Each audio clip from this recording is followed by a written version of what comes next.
On July 29th, Lieutenant Joji Yamashita returned to Leh after a patrol over Buna with news that stirred the entire base.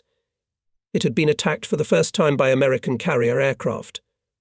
He informed Lieutenant Commander Nakajima and Captain First Rank Saito that his 9 Zeros had encountered a mixed group of SBD, Dauntless SBD, dive bombers and F-4F Wildcat fighters, led by P-39 land-based fighters. Yamashita assumed they had flown in from Rabi, and American carrier aircraft made their first appearance in our theatre. The report that an American aircraft carrier had moved into the New Guinea area was ominous, and our staff officers became alarmed. If the Americans had managed to assign aircraft carriers to operations against our forces at Leh, Buna and Rabaul, it meant that there was some truth to their claims of victory at Midway, and to their denial of major losses in the Coral Sea battle. If Tokyo's statements were correct, and our fleet destroyed the aircraft carriers encountered in the Coral Sea and at Midway, where did this aircraft carrier come from? Something was not right here. And for the first time we questioned the veracity of the constant relay from Tokyo of continuous victories. However, most of the fighter pilots at Leh met this news with the exact opposite sentiment. Later that evening we pelted Yamashita pilots with questions. How many carrier planes had they encountered? Are the Wildcats better than the P-39s and P-40s? Do the American carrier pilots perform well? The answers were encouraging. Yamashita pilots claimed to have reliably shot down 3 dive bombers, 5 fighters, and 1 P-39 without losing a single aircraft. After that it became irrelevant what happened in the Coral Sea, at Midway and elsewhere. We all remembered very well that we had already been shooting down American fighters and bombers time after time for 4 months in a row, so the appearance of seaplanes only meant the possibility of additional victories. But for the next 3 days no new enemy planes appeared over Buna. On July 30th, 9 B-17s attacked the bridgehead and achieved serious success. Our 9 fighters managed to shoot down only 1 bomber from the enemy group. I got confirmation of the victory when I intercepted the 4th fortress over Cape Nelson and concentrated all cannon and machine gun fire on its nose. Apparently the pilot and co-pilot were killed because the huge plane dived into the sea, losing control. It was one of the hardest air battles ever fought, because when I got back to Leh, it turned out that several inches of skin on my right arm had been torn off by the bomber's machine gun burst. I missed death by literally a hair, and my mechanics had to labour all night to patch dozens of holes in the fuselage and wings. But on August 2nd, all American seaplanes went out of our minds. On that day an event happened which all Japanese fighter pilots could only dream of, and which we of course remembered forever. We were circling over Buna at 12,000 feet when we spotted 5 tiny specks a few miles away from the beachhead. The planes were flying at our altitude, and from the looks of it, they were fortresses.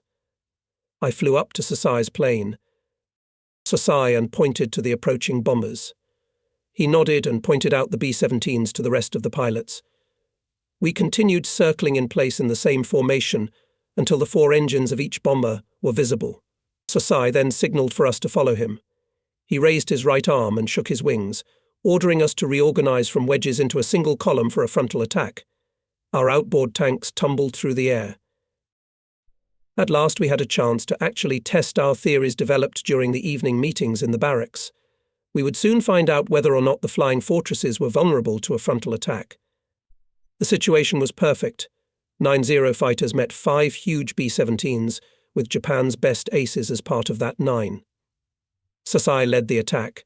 Oto was 500 yards behind his plane, followed by Endo. I occupied the 4th position, also 500 yards away, and my wingmen Yamakawa and Hattori followed numbers 5 and 6 in the column. Nishizawa flew 7th, followed by Takatsuka, and closing the column was Naval Aviator 3rd Class Yoshiosuyo. The 9 Zeros stretched in a column 4,000 yards long and carried in their cockpits the best pilots raised in Japan. As we approached, the fortresses closed formation. Sasai's fighter descended below the lead bomber and then hollowed out, slowly dovetailing to aim for the lower part of the bomber's forward cockpit. In the next second shots flashed and soon he completed the approach. Smoke billowed from all 5 bombers, but it was the smoke of shots from their own 1.2.7mm machine guns. the enemy formation did not break. Then Ota made his approach, exactly mirroring Sasai's actions. I followed his glowing trails, which rushed into the lead bomber. Then the wing of Ota's fighter wing bucked upward as he began to turn away. And then a tremendous explosion shook all the planes in the air. The brightest flash flashed in the sky, and a huge cloud of smoke appeared. The shock wave perceptibly shook my fighter, which was half a mile from the epicenter. One B-17 was gone. It disappeared, shattered into molecules as its bomb load exploded after being hit by Ota's shells. It was the most spectacular victory I had ever seen. I screamed loudly as Ota's fighter candled upward through the smoke. Endo now executed his approach, first diving and then taking off at a slight angle. Zero rocked smoothly, flying toward the bombers, his guns and machine guns spewing flames. But his lines passed him by, and Endo himself candled upward as the bomber's gunners took him in the crossfire. Now it was my turn. I gently pulled the control stick toward me, and the third fortress in the formation began to slowly grow in my sights. Closer, closer. I pressed the throttle. Nothing happened. The bomber filled the entire sky in front of me before I realized where I had gone wrong. You idiot. I forgot to take the safety off. That's the kind of mistake the greenest rookie wouldn't make. It was unbelievable. But I had to turn away sharply because the fortress was no more than 20 yards away. Their gunners had me in the crossfire. The Zeros shuddered as the bullets began hammering on the fuselage. I could literally feel the pieces of lead tearing through the plating. I flipped the fighter belly up and shoved the handle to the left, making a turn. I sped away, albeit a little battered.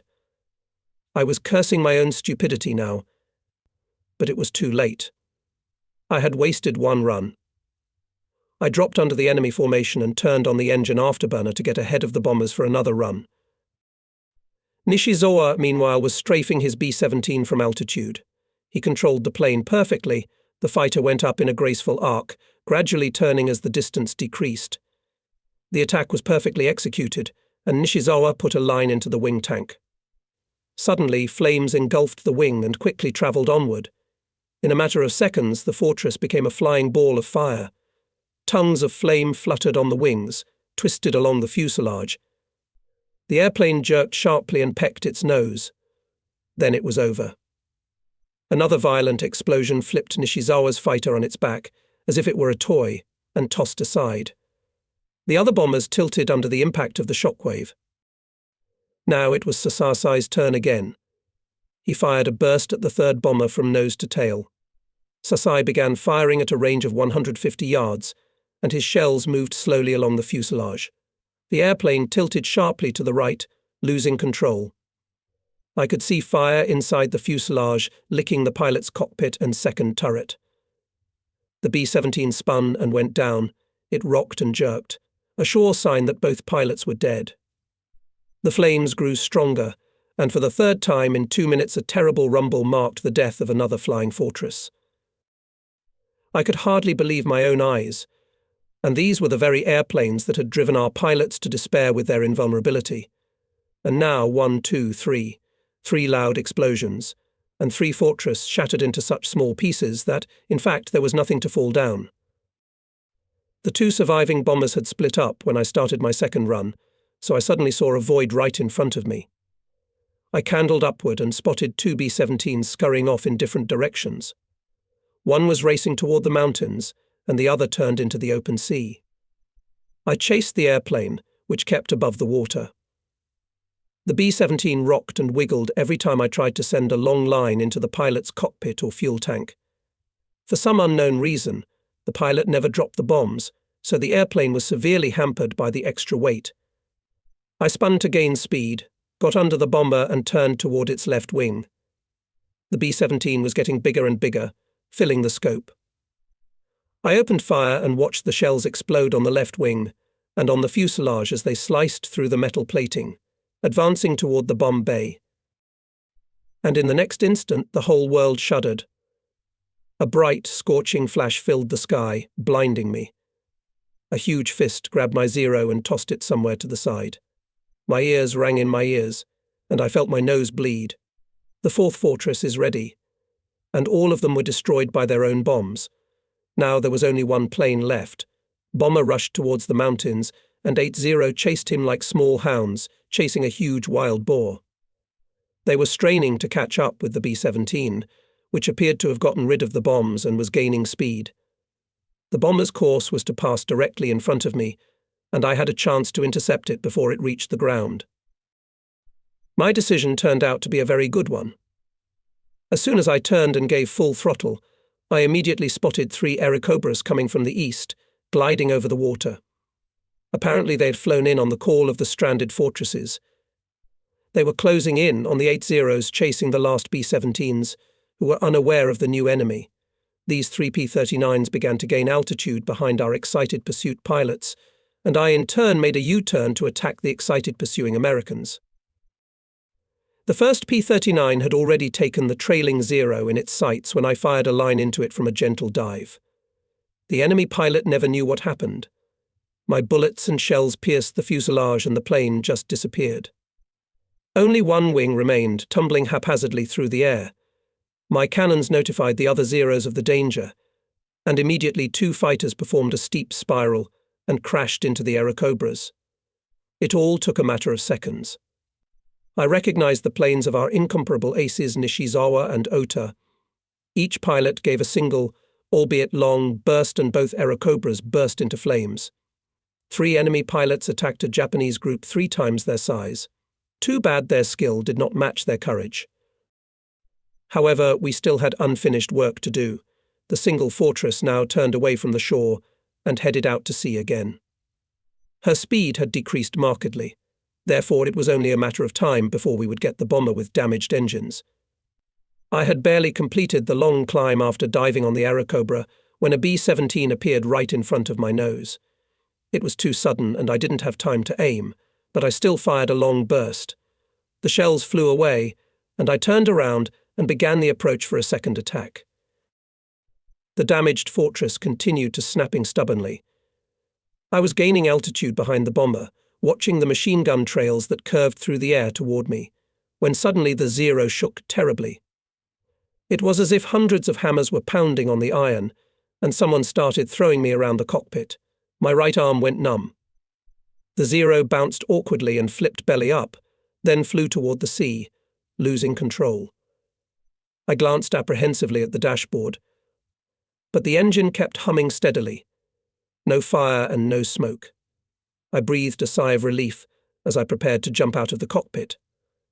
The burning Zero was not in the habit of flying too long in its assembled form. I was less than 1,000 feet above the water when I managed to get the fighter out of a haphazard descent. The airplane took a massive amount of damage, but the engine and controls were intact. As I brought the machine back to normal, I looked at my right arm. A piece of metal was sticking out of the glove on the back of my palm. I had clearly been lucky today. The jagged piece of plating had been ripped out by a bullet, but its too low velocity had saved me from a serious wound. Meanwhile, the fortress was steadily losing altitude, dragging a long tail of white smoke behind it. Zero pursued the bomber in a long column, alternately dive on it and release their turn. Suddenly, one fighter separated from the pack tormenting the B-17. He smoothly turned saucer and began to gradually descend, flying toward the shoreline. Behind it stretched a thin white stream. From the looks of it, the airplane had not sustained any serious damage, as it was flying perfectly straight. However, it was losing speed and altitude. I turned and glanced at the bomber, which was rapidly descending toward the water, seemingly having lost control. The next time I looked at the separated Zero, it was gone. At Leh, we got a standing ovation when we told the mechanics that we had destroyed 5 flying fortresses. People jumped and screamed with joy when they learned the details. 5 fortresses and 3 Airacobras a great day. Nishizawa landed 7th. He climbed out of the cockpit, ignoring the enthusiastic shouts of the ground staff. He asked only one question, "Where is Tsuyoshi?" and all at once everyone fell silent. "Where is my wingman?" Nishizawa asked. Takama TSU climbed out of his fighter and approached Nishizawa in silence. "Has nothing been transmitted from Salamawa? What's wrong with all of you? Doesn't anyone know anything?" shouted Nishizawa. It was as if he had become furious. There hadn't been a single radiogram from Salamaua, and no one had seen Tsueyoshi's fighter after it had turned toward the shore. "Refuel my plane and load the guns," ordered Nishizawa. We tried to persuade him not to go on an obviously hopeless search, but Nishizawa was undeterred. 2 hours later he returned, and despair was written all over his face. Tsueyoshi, one of our most beloved young pilots, was gone. The day of victory took on a flavor of bitterness for us. On August 3rd, most of the fighters that had been transferred to Leh were recalled to Rabaul. We rejoiced at this, for the redeployment promised a vacation from our daily patrols over Buna and an escape from night bombing. We threw all our belongings into Leh, firmly believing that we would soon be back. But we were wrong. We spent the first 4 days in Rabaul, flying to Rabi for reconnaissance and hunting. Soon this airfield turned into a veritable hornet's nest, where, as in Port Moresby, enemy fighters swarmed. When I came to my senses, I had the sky in front of me. Someone was shaking and tugging me. I turned around and recognized Sasasai and Nakajima.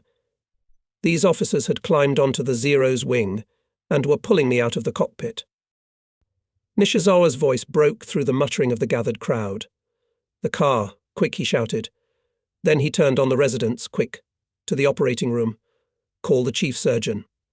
Quick, you sons of bitches." I couldn't go to the hospital. Not yet, anyway. First of all, I must report to Captain First Rank Sato. We always went to the command post and made a report. The need to give the report stuck in my brain like a splinter. I raised my right hand, demanding that Sasai and Nishizawa put me down. I whispered, "I have to give a report." "Send me to the command center," Nishizawa bellowed in response to "hell with duty. You can't wait around. We're taking you to the hospital." I stubbornly shouted that I had to give my report. The next moment, Nishizawa stepped forward and took me under his arm. Ota supported me from the left, and the two of them dragged me to the command center. Nishizawa continued to grumble, "Stupid bastard. You don't even know what you look like. You're just crazy." I don't remember how I ended up in front of Captain First Rank Saito, who was looking at me like a ghost. Standing 492, I struggled and tried to say something, but then the blackness came again. I suddenly felt like sleeping again. Just this. Sleep. What am I doing here? And then darkness again. Nishizawa and Ota dragged me into a car parked near the command post. They told me about it later. Nishizawa kicked the chauffeur out of his seat and got behind the wheel himself. He drove the car to the hospital quickly, but carefully, trying to avoid strong jolts. Sasai and Ota sat in the back seat with me and supported me. The senior surgeon was already waiting for me in the operating room. He cut off my tattered flight uniform and immediately began treating the wounds. Through my sleep, I felt horrible jabs of pain every now and then as the doctor cut into my scalp. He pulled 2 crumpled 2.7mm bullets out of my skull, which he showed me later. I could feel the knife scraping across my skull. I woke up when he was almost done. I looked up at him as he leaned over me. My eyes. And then I remembered my eyes. Suddenly panic gripped me, and I screamed my eyes. "Doctor, what's wrong with my eyes?" He replied, "You are seriously injured, and there is nothing more I can do here." He examined my face carefully. "You will have to be sent to Japan, where you will be taken care of by specialists." A premonition of disaster overwhelmed me. I feared for my right eye. I couldn't see anything with it. The thought that I might go blind horrified me. I would be completely useless as a fighter pilot. But I must fly. I just have to get back in the cockpit of a fighter plane. I spent 4 days in the hospital, which dragged on for an excruciatingly long time. Bandages covered my body. The doctor pulled 4 pieces of shrapnel out of me, not counting the bullets that pierced my head. On the 4th day, I felt that I could move my left arm and legs slightly. Muscles barely contracted, 493, but still they were already moving. But on the other hand, in the high tropical humidity, the wounds on my head became inflamed, and the right eye remained blind. Meanwhile, fighter and bomber sorties to Guadalcanal continued uninterrupted.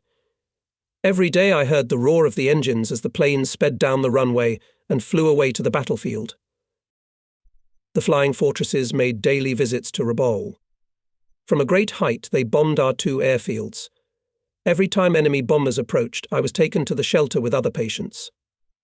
Every night I was visited by Sasai and Nakajima. They suggested that I return to Japan. Only the cool climate of the homeland and the best specialists could heal my wounds, they insisted. I refused. I became irritable and capricious. I argued that I could be cured here in Rabaul, and there was no reason why I should not be able to fly again in a few weeks. If only I had known. It is difficult to explain my feelings, my reluctance to leave Rabaul. I realize now that I was on the verge of hysteria, because the nightmare of the end of my flying career loomed before me. Besides, there was still the question of honor. I considered it an honor to stay in Rabaul as long as possible. Even if I couldn't fly, I could help the green pilots. I could teach them, prevent them from making mistakes that could cost lives. All these reasons merged into one. My return to Japan meant the final verdict of the qualified ophthalmologist I so feared, and so I refused as best I could. Sasai and Nakajima gave up persuading me. It all came to an end on the morning of August 11th, when Captain First Rank Sato, commander of the Lei Air Regiment, came to my bedside. He spoke to me as kindly as possible, but was absolutely firm. 494. I know how you feel, but I must consider all available factors. I have ordered you to be sent to Japan on a rotational basis, and there you will be placed in the naval hospital at Yokosuka. You'll fly tomorrow on a transport plane. The surgeon told me that your only hope is the doctors in Yokosuka. He smiled at me. You're going home, not just for your own sake, but for ours as well, Sakai. We all know that you won't be treated better anywhere than in Japan. He rose to his feet. He stared at me for a few seconds, then bent down and patted my shoulder. You've done a great job, Sakai.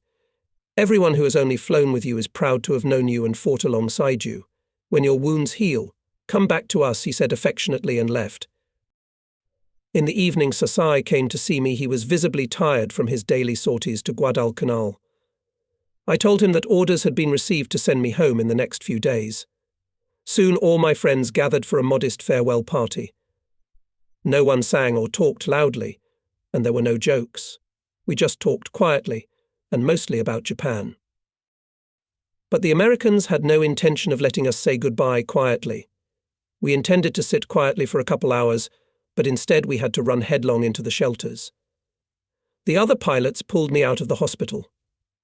I gritted my teeth in shame and bitterness. To be so helpless. Here were the men I had led into battle, and now they were dragging me on their backs, half blind and crippled.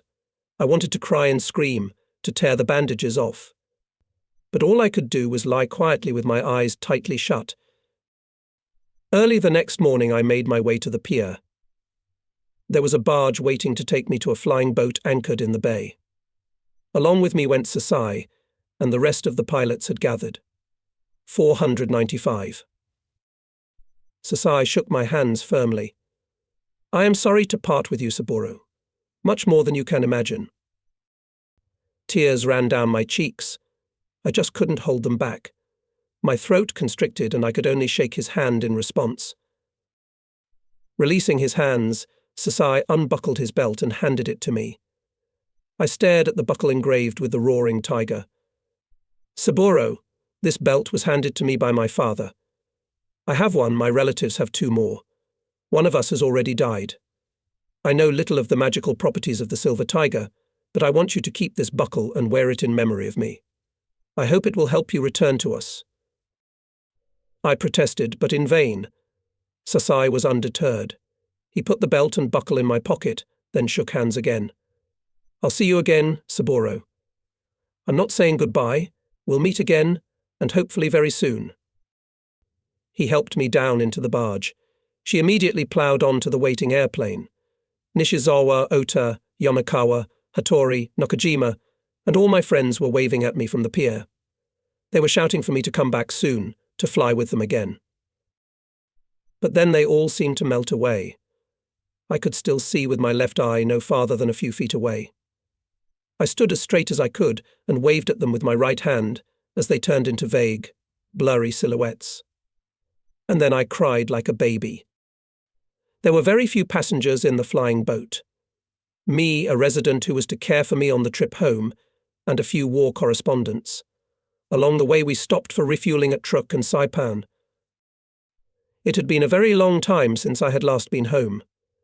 I had no idea what wartime Japan was like, but I was still 496, totally unprepared for what I saw at Yokohama. We landed in the harbour on Saturday evening. There was not much point in going to the hospital at night, so I went into town. There I could catch a cab and stop by my uncle, who lived on the west side of Tokyo. The people, they had absolutely no idea what war was really like. I looked in amazement at the bustling crowds, the bright lights and glowing windows. I could not believe what I was hearing with my own ears. Thousands of voices, carefree laughter. Did they have no idea what was really going on in the Pacific Southwest? Before each news bulletin thundered down the street, the radio broadcast the Navy march, and then the announcer jubilantly reported the colossal victories over the Americans in the air battles in the Solomon Islands. I heard an absolutely incredible list of American ships sunk, learned of hundreds of airplanes shot down. Crowds of people on the streets in light and bright summer clothes stopped outside stores and on corners where speakers hung. Each time the announcer reported a new major defeat of the enemy, the crowd cheered and triumphant shouts flew through the streets. The nation was simply intoxicated with false victories. People did not realize that there was a war of annihilation going on. I saw that only some delicacies were rationed in the stores. The weight necessary for ordinary life was sold absolutely freely. I wanted to leave this city quickly. Everything that was happening in Leh and Rabaul was beginning to seem unreal. How could these two completely different worlds exist at the same time? After all, blood and death are only a few hours away, and back home there are only shouts of joy over non-existent victories. I waved my hand to the chauffeur and gave him my uncle's address. We drove through Yokohama and found ourselves in Tokyo. But after 497 a few minutes, the car stopped a policeman and looked through the window, staring at me suspiciously. He was confused by my tattered uniform, stained with blood, and the bandages on my head. "What happened to you?" he asked demandingly. "I have just returned to Japan from the front," I replied sourly. "Really?" exclaimed the policeman. "So you were wounded at the front? Where? Tell me where and how." I sighed. "I am a pilot from Guadalcanal. I was shot down in an air battle." Guadalcanal. The young policeman's eyes sparkled. "We heard about it on the news. And I know we just yesterday won a crushing victory over the Americans. The radio said our fleet sank 5 cruisers, 10 transports and 10 destroyers. It must have been a sight to behold." This was too much. I said rather sharply, "Sorry, Sergeant, but I'm running late. Come on and hurry up," I ordered the chauffeur. Many years have passed since the day I first set foot on the threshold of my uncle's house. The house itself hadn't changed a bit. It was as if it had come out of the distant past, 1,000,000 years ago. For a few minutes I stood on the sidewalk, admiring the familiar building, the lights and sounds. A strange sense of peace came over me. The irritation faded, and I opened the door, just as I had when I was a child, and uttered the same words as I had then. "It's me. I've come home." From the kitchen came a surprised "Who's there?" I smiled. It was my aunt. "It's me," I obediently replied. There was silence for a moment. "It's me. Saburo," I shouted joyfully. My uncle's voice boomed throughout the house. "What?" And they all ran into the hallway. For almost a minute they stared at me in silence. Uncle, aunt, my cousins and brother, Hatsuo and Michio. They could not 498 utter a word, just stood there with their mouths open. I waited patiently while they examined my bloody uniform and bandages. My uncle's voice suddenly sat down to an intermittent whisper. "Is it really you, Saburo?" I could barely hear what he said. "Is it really Saburo? Or is it a ghost in front of me?" Uncle gingerly stepped forward, as if he was afraid I might melt into thin air. I replied, "No, I'm not a ghost. I'm real. And I'm back home again." It was a real return to life. The battles, the death, the wounds, the crack of machine guns, the frantic turns, the American fighters, the dirty bomb shelters. Everything flew away, became unreal, distant, ghostly. It was as if this world no longer existed, though it still hung heavy on my shoulders, like the ghost my uncle had taken me for. To be home again. To talk to my uncle and aunt, to see Hatsuo and Michio again, to relax. To know for sure that there would be no bombing at night, that no flying fortresses were hovering overhead, that the engines of the Mitchells and Marauders would not roar, no explosions would rumble, no shrapnel would whistle, no machine gun bursts would crackle. It took me a long time to relax and forget. I shook my head more than once, trying to regain my senses. We had a lot to talk about. After all, it had been almost 3 years since I had spent the night together with this family. Hatsuo was no longer the schoolgirl I remembered. I stared at her, trying to convince myself that this beautiful young woman was really my cousin. Michio, the bully boy who had been in elementary school, had now moved on to high school, transforming into a nondescript young man. I continued to stare at Hatsuo, trying to catch all the changes that had happened to her over the years. I stayed the night at their house. It was the first night in many years that I had enjoyed a deep and restful 499 sleep. Even my wounds, which had prevented me from sleeping for the last week, did not bother me tonight. The next morning I took the train to Yokohama. The ordinary life of the people in this city seemed even more amazing to me than the night before. The passengers, especially the young girls and women, immediately stared at me. They were squeamish and turned away hastily. They purposely tried not to look at the bloody bandages, and it made me nervous and angry. I was no longer Lei and Rabal's best ace, the man Captain First Rank Sate had asked to return, the pilot respected by all the other pilots. I was bloody, dirty, and pathetic in appearance. I was simply despised. As soon as I arrived at the hospital in Yokosuka, an orderly immediately took me to the chief surgeon's office. I was puzzled because it was Sunday. On such days, barring very special occasions, the chief surgeon is simply absent. And he surprised me by meeting me in person.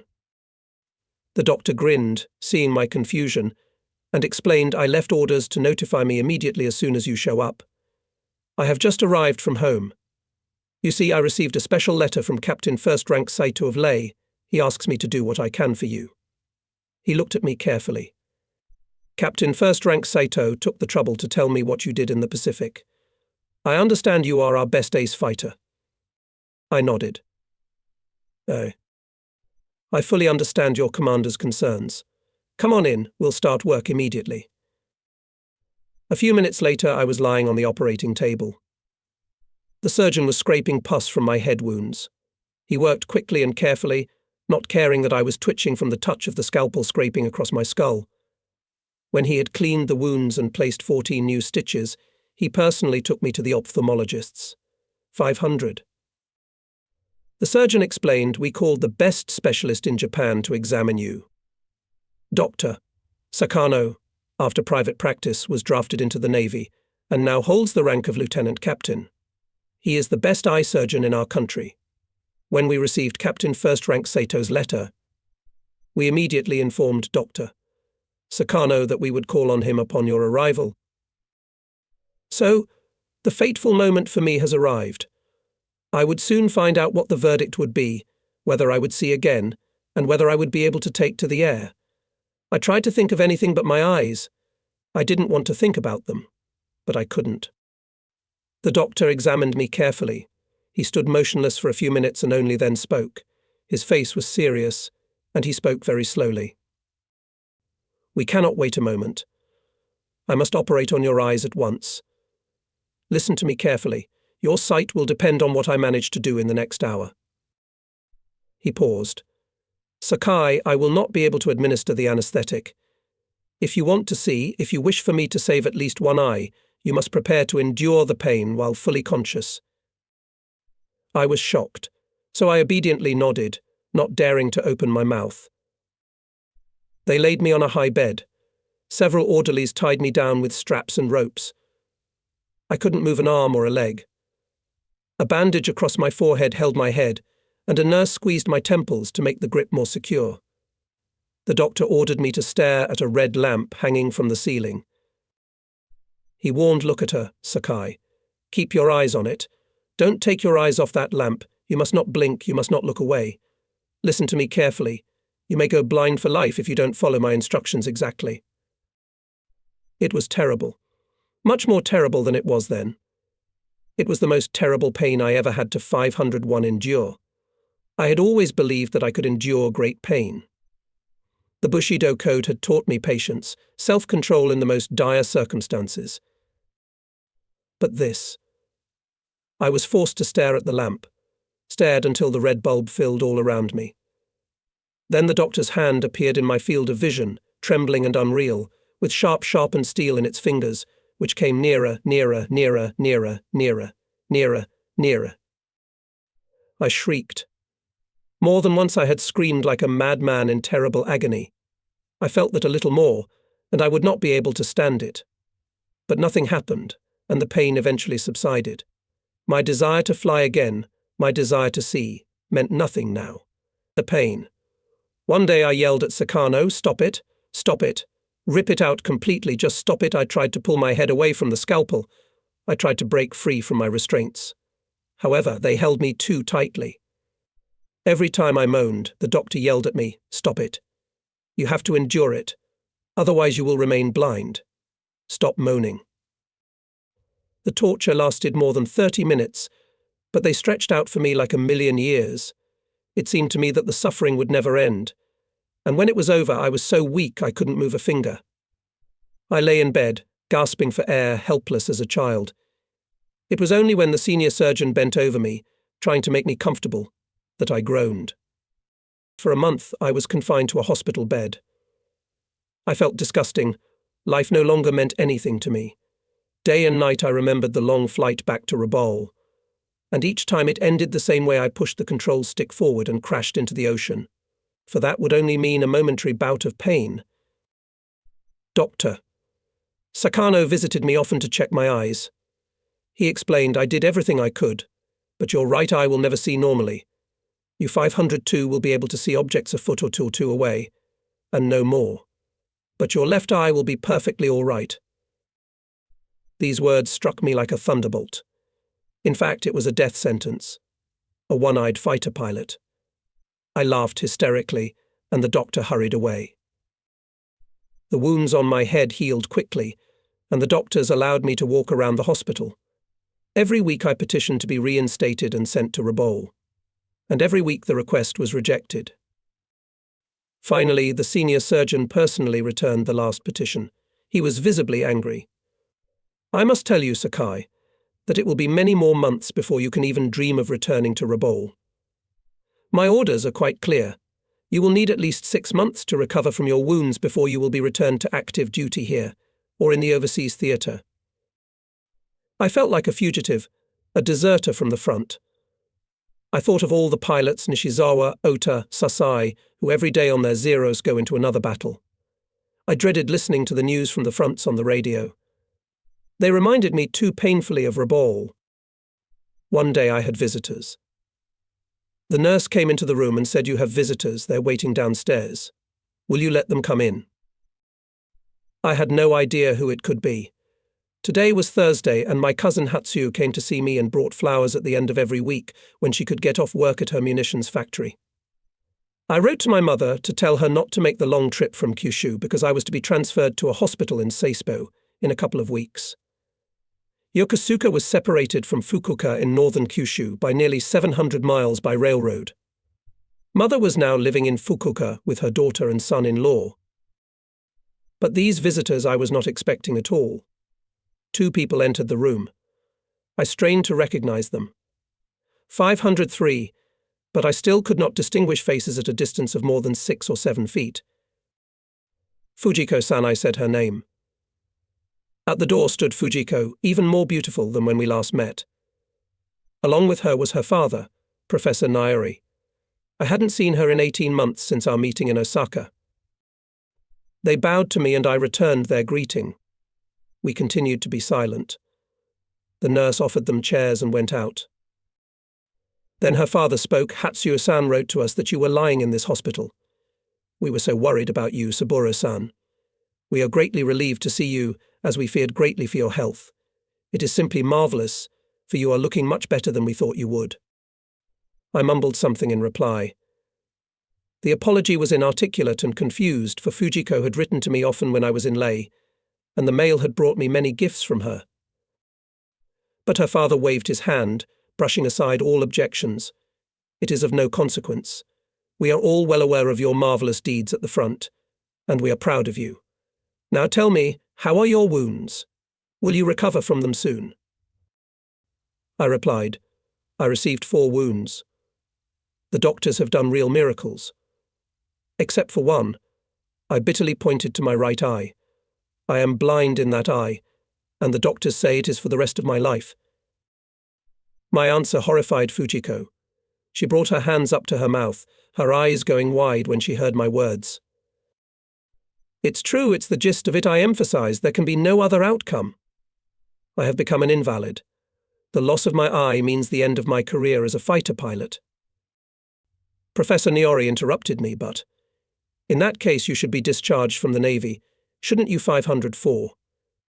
No. No, I don't think so," I replied as sarcastically as possible. "Here at home you simply do not realize the full extent of the war we are fighting. But I don't think I can blame you for that. The Navy will find a use for me as an instructor. Maybe they'll pick me up some command position on land." There was a brief pause. Only now did I realize that these people had travelled over 500 miles from Tokushima just to see me, to support me, and to cheer me up. I had behaved shamefully, and after realizing this, I began to thank them for their kindness. Fujiko shook her head. She was disturbed by the dry politeness in my voice. She tried to say something, but her throat constricted and she fell silent. Finally, she turned to the older man and sobbed, "Daddy." There was a mute plea in her eyes. Professor Niori nodded slowly and coughed. "When are you thinking of going back to the Navy again?" he asked, looking me straight in the eye. "I think we should hurry up with the wedding preparations. Of course, if you agree, Saburo-san." What?" I choked up. I couldn't believe what I was hearing. The wedding preparations. I felt dizzy. "I'm sorry, did I understand you correctly?" I asked back. "I'm sorry, Saburo-san," he replied. "I realize it's awkward to put the question that way. Allow me to put it another way." He rose to his feet and asked in the utmost seriousness, "Saburo-san, do you agree to take my daughter Fujiko as your wife? We have done our best to raise her to be a worthy woman. We have taught her everything she needs to know. I would be extremely happy if you would accept my proposal so that I could call you my son-in-law." I was simply taken aback. His words sounded like heavenly bells. 505. Fujiko looked at me with wide-open, glittering eyes, then lowered her gaze. I tore my gaze away from her and stared at the wall. The bitter irony of it all. How many days had I been staring at that very wall in despair? Finally, I pulled myself together. I could barely speak, and the words were literally stuck in my throat. I had to push them out. I hated myself for what I had to say, but I had no other way. "Professor Niori, I'm extremely honored to hear your words. It's just a blessing, but—" I choked and blinked back tears. "But I can't. I can't accept your offer." "That's it," it said. I said the words. What his voice trailed off. "Are you not already married to someone else?" "No, of course not. I had no such thought. I beg your pardon. I must decline, but for an entirely different reason. Professor Naori, I simply cannot say yes. It's impossible. Look at me. Look at me. I don't deserve Fujiko-san. Look at my eyes. I've already screamed. I'm half blind after all." There was a visible look of relief on his face. "Oh my God, Saburo-san, you're humiliating yourself unnecessarily. Don't think you've gotten worse because you were wounded. Your wounds are honorable. They in no way dishonor you. Do you understand what I'm saying? All Japan admires you. People pray to you. Don't you realize that you are our country's greatest ace and a national hero?" "Professor Niori, there is no way you can understand me. I'm telling you the plain truth, And you just don't hear me, I insisted. I do not engage in self-deprecation. A hero is always transient. He's like a one-day butterfly. I'm not a hero. I'm a pilot who can't fly. I'm a half-blind pilot. That's what I am. What use am I in the 506 future? Yes, I'm a hero. But you know very well that in our country an individual cannot be a hero. He was silent for a while, and then continued, perhaps I have put it wrong, Saburo-san. But our decision was not made hastily and suddenly. My wife and I discussed everything right after our first meeting. I understand your feelings, but you must understand something too. My wife, myself, and Fujiko believe that you are the only man who can make her happy. And we believe, that our daughter will do the same for you. I felt my heart breaking. Did this noble and intelligent man not realize what I was getting at?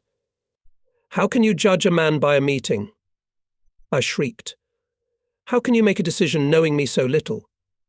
Fujiko-san's whole life, her happiness, her future, you are ready to tie it to me in an instant. I do not understand you. Though never in my life have I heard a proposal more noble and honorable than this. I clasped my hands in despair.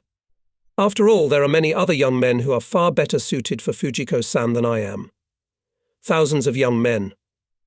They have excellent educations, brilliant futures awaiting them. What can I offer your daughter, Professor Nyori?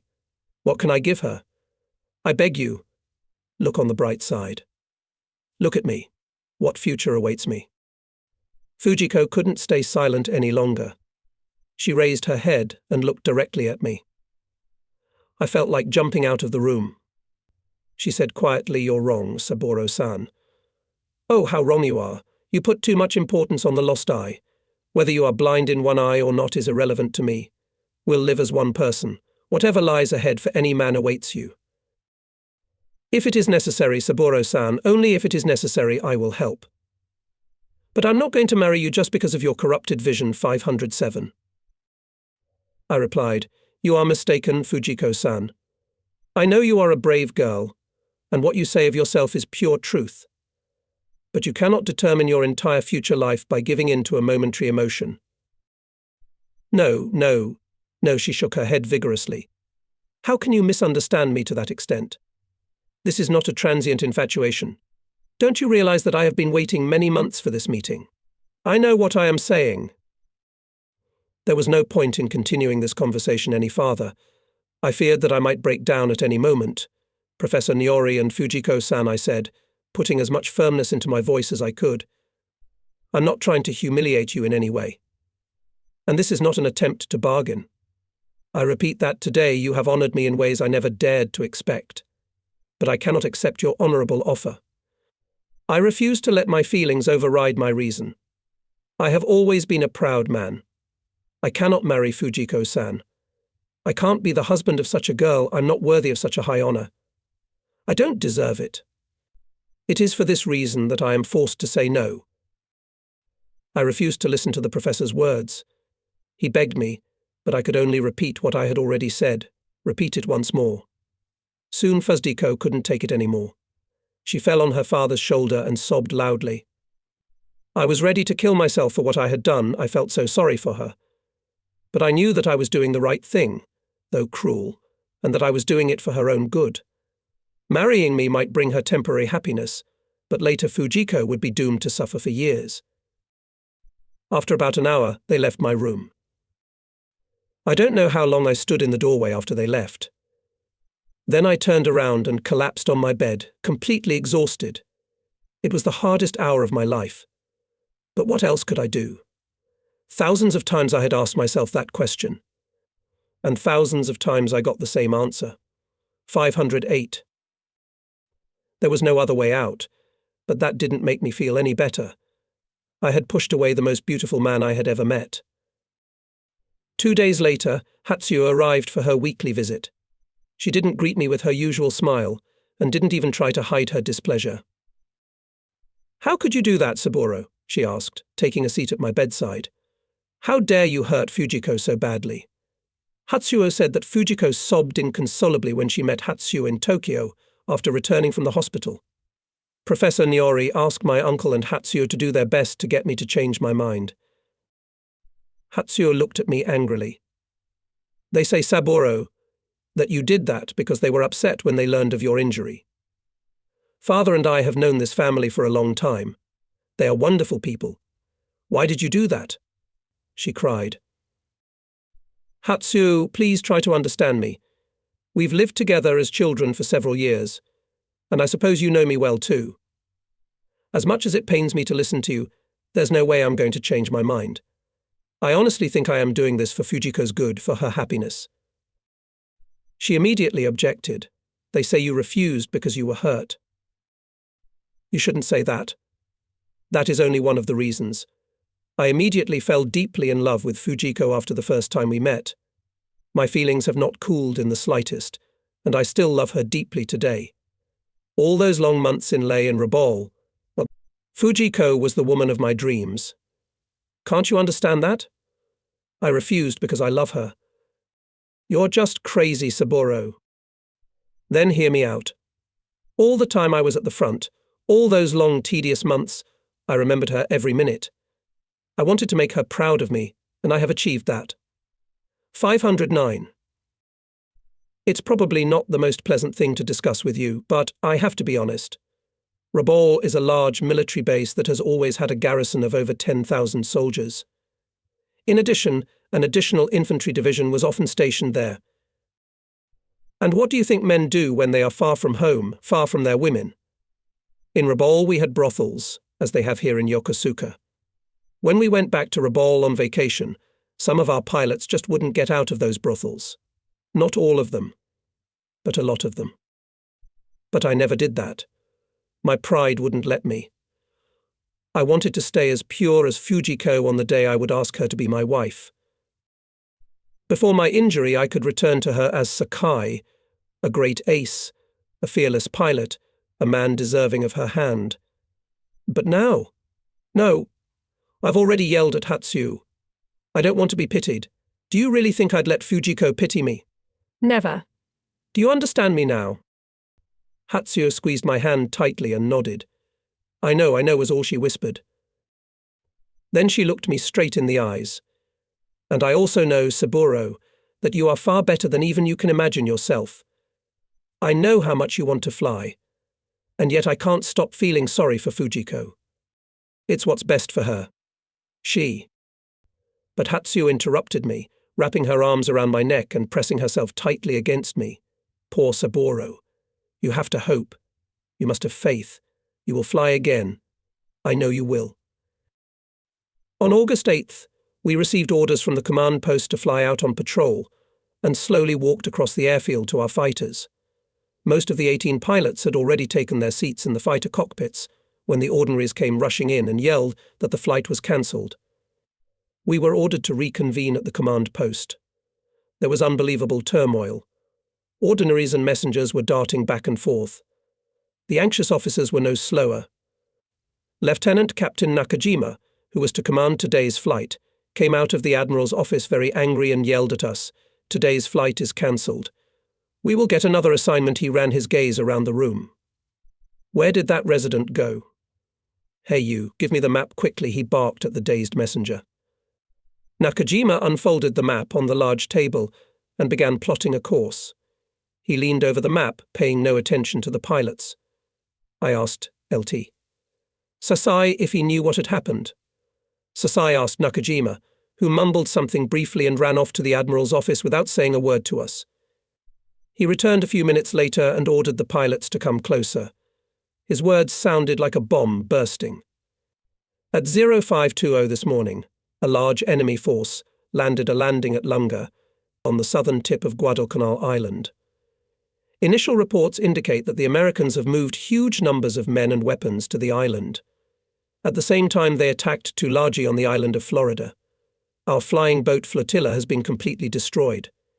As soon as the commander works out a route, we will immediately fly to Guadalcanal to attack the enemy forces near the bridgehead. The ordinaries distributed maps of the island to all the pilots. We looked at them, searching for the completely unfamiliar island that had suddenly become so important. The men muttered something in a low voice. One pilot exclaimed in despair, "Where the hell is this damn island? Has anyone even heard of it?" We measured the distance from Rabaul to Guadalcanal and whistled in amazement. 560 miles. We would have to fly that distance to an enemy beachhead, engage enemy fighters, and then fly the same distance back. The distance was impressive. We had 1,100 miles to fly there and back, and this did not take into account combat with the enemy or unfavorable weather, which forced additional fuel consumption. When we realized this, all talk quieted down on its own. We waited in silence for the commander to give new orders. Ordinaries one after another ran into the admiral's office with new reports from the battle area. We heard one messenger inform Nakajima that communication with Tulagi had been lost and the garrison had been killed to the last man. Sasai turned pale upon hearing this. I asked him several times if everything was all right. Finally he answered quietly, "Looking straight ahead, my son-in-law served in Tulagi. It was clear that he had accepted the inevitable, and was speaking of his sister's husband in the past tense. If Tulagi is occupied by the enemy, his son-in-law, Lieutenant Captain Yoshio Toshiro, a flying boat pilot, is no longer among the living." Nakajima repeated the order, "You will have to make the longest fighter flight in history. Do not try to catch random chances today. Strictly adhere to orders. Do not wiggle sideways or waste fuel. All pilots who run out of fuel on the way back from Guadalcanal must make an emergency landing on Buca Island. Our troops on the island have been instructed to do so and will post observers to watch our planes. Keep in mind that flying to Guadalcanal and returning to Buca means about the same distance as flying from Tainan to Clark Air Base in the Philippines and returning. I'm pretty sure you can fly that distance with no problem. The return is an entirely different issue. You will be able to return, but there may be difficulties, so I'll repeat my warning: don't waste fuel." As soon as we received the order, the pilots broke into threes. I told my wingmen Yamakawa and Hattori, "Today is the first time you will meet American naval pilots. They will have a marked advantage over us considering the distance we have to fly. I want you to exercise extreme caution in all your actions.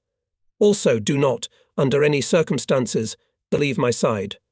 Whatever happens around you, stay as close to my plane as possible. Remember, under no circumstances do not break away." We ran to the planes and waited for the runway to clear.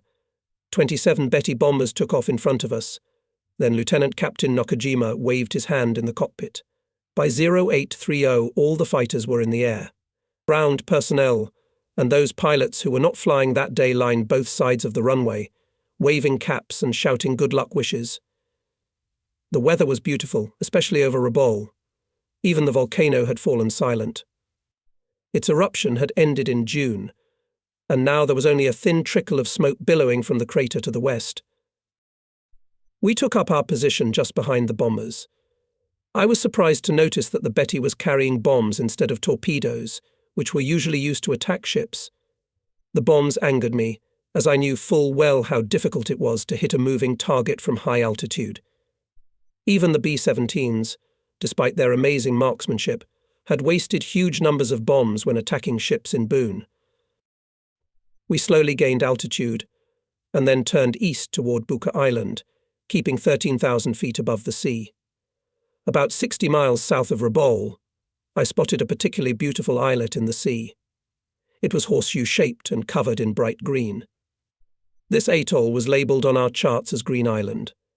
At that moment I had no idea that this colourful atoll would later save my life. Above Buca, our group turned and flew south along the west coast of Bougainville. The sun was warming pleasantly through the glass of the lantern. Gradually I was getting soaked. Since it was still quite a long time before we encountered the enemy, I pulled a bottle of soda from the ration box. Without thinking about anything, I opened it. I had completely forgotten about the altitude. As soon as I pulled the cork, the soda fountained from the neck. In a matter of seconds, the sticky liquid flooded all around me. Fortunately, the strong draft in the cabin dried everything up in no time. But the sugar dissolved in the soda had settled on my glasses, and now I couldn't see a thing. Cursing my stupidity, I started scrubbing the glasses. I could barely see anything around me anyway. I spent the next 40 minutes desperately trying to wipe not only the glasses, but also the windshield and instruments. I had never felt so stupid before. My fighter fell out of commission as I rubbed all over the place, slowly boiling over with anger. By the time I could see normally in all directions, we were over Velia la Vella, halfway between Rabaul and Guadalcanal. Over New Georgia we gained altitude and flew at 20,000 feet over the Russell Islands. About 50 miles ahead, Guadalcanal began to rise out of the water. Even from this distance I could see flashes of yellow fire over the island. It looked like a serious battle was brewing between the Zero fighters from the other bases and the American planes defending the landing. I looked down at the northern coast of Guadalcanal. In the strait between Guadalcanal and Florida, hundreds of white lines, the Keelvator jets of enemy ships, crossed the sea in every direction. Ships were swarming literally everywhere. I had never seen so many warships and transports at once. And it was the first time I'd ever seen an American landing operation. It was hard to believe. I made out at least 70 ships heading toward shore and a dozen destroyers embroidering white lace on the water around them. There were other ships visible on the horizon, but they were too far away to distinguish and count them. Meanwhile, the bombers slowly lay down on a combat course. Straight ahead of them at 13,000 feet, small clouds floated at an altitude of 13,000 feet. The sun was to our right and above us, its blinding glow making it difficult to see that part of the horizon. I felt uncomfortable. We would not be able to spot the fighters attacking from this direction. Soon my fears became a reality. Quite suddenly, 6 fighters emerged from that glow. At a glance, it was noticeable that they had thicker fuselages than any American aircraft we had encountered so far. They were painted olive green and the underside of the wings were white. Wildcats, the first F-4 I encountered. The Wildcats, ignoring the Zeros, swarmed toward the bombers. Our fighters rushed after them, opening fire from long range, hoping to at least distract the enemy. But Wildcatty crashed into the line of bombers, turned over the wing and fled diving. The bombers dropped their cargo on a large convoy near Savo Island. I watched the bombs make a graceful curve as they went down. Over the sea, gushing geysers exploded, but the enemy ships moved on unperturbed. It was obvious folly to try to hit the oncoming ships from 4 miles up. I could not understand why torpedoes, which had proved so effective in attacking ships many times in the past, were not used. All our efforts went to waste within a few seconds of totally inaccurate bombing. The group of bombers turned left and began to pick up speed, heading back to Rabaul. We escorted them to Russell Island, where they were no longer threatened by enemy fighters, and turned back toward Guadalcanal. It was about 1:30 p.m. 18 Zeros, ready for combat, flew over Lunga Point. Again, using the blinding sun as cover, the Wildcats attacked our planes. I was the only pilot who saw them dive for the attack. So I immediately lifted my fighter plane candle up, and the rest of the planes followed. Again, the Wildcats scattered and flew in different directions.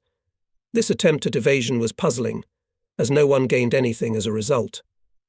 Apparently, the Americans were in no mood to fight today. I looked back to see if my wingmen were still there. They were gone. Apparently, things had gotten more complicated than I thought. The enemy had decided to fight after all. I turned my head looking for Yamakawa and Hattori, but I didn't see them. Sasai's plane with 2 blue stripes on its fuselage was flying nearby, and several other Zeros were trying to join it, but not my wingmen. Finally, I saw them about 1,500 feet below me.